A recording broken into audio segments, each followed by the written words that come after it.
Now this is a very economical and ideal way to run fighting fish. Fighting fish really do better in a temperate condition with making sure they don't get cold, and with a little filter is a very good idea. Now I'm not a fan at all of these cartridges. If it was up to me, I would throw the cartridge out and I would put polyfilter there. You get way better results. And then make sure that's cleaned in tank water, not tap water.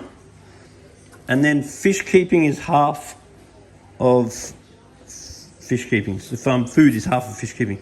So I would look at getting better food than this. This is heavily processed food. If this was my tank, I would feed a little bit of Danichi and a little bit of Spectrum probiotic. And the probiotic's great because when the fish poo, the probiotic bacteria in the poo eats the poo. Now these fish are a little tiny bit skinny, so you want to feed these fish a little bit more. Oh, really? Yeah, not much belly. Okay. Yeah, they're a little bit skinny like me. So they need a bit more food, these guys. And then with your plants, if you see them going yellow, you could fertilize them. And they do better out of the... They're just there for packing. These things are not so good to keep the plant in. Just bank the gravel up and put it in the gravel, they do better. Okay. But the only plants that are really good for this situation is rock fern and anubias. Most other plants are pretty shit. So if you put rock fern and anubias in, so the things you'll look for with plants, if it's yellow, then put iron, a little bit of iron fertilizer tablets in there.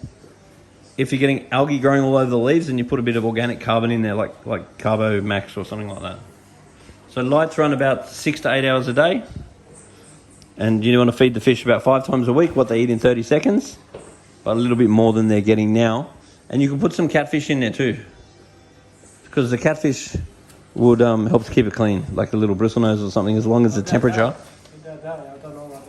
Okay, well, if they're dying, then you might need to up the oxygen a little bit.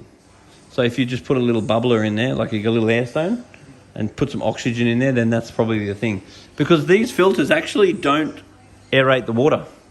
Because the water goes up, goes through the filter grows billions of bacteria.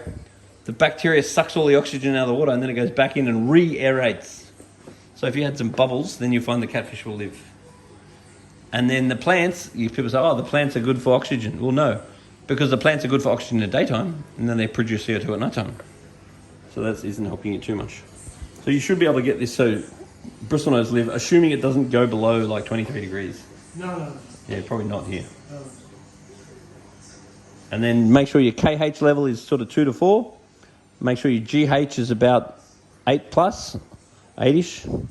Make sure your pH is sort of 7.2 or something like that, and then you're fine. Good fun. But I'd add some catfish in there, because I don't like cleaning algae.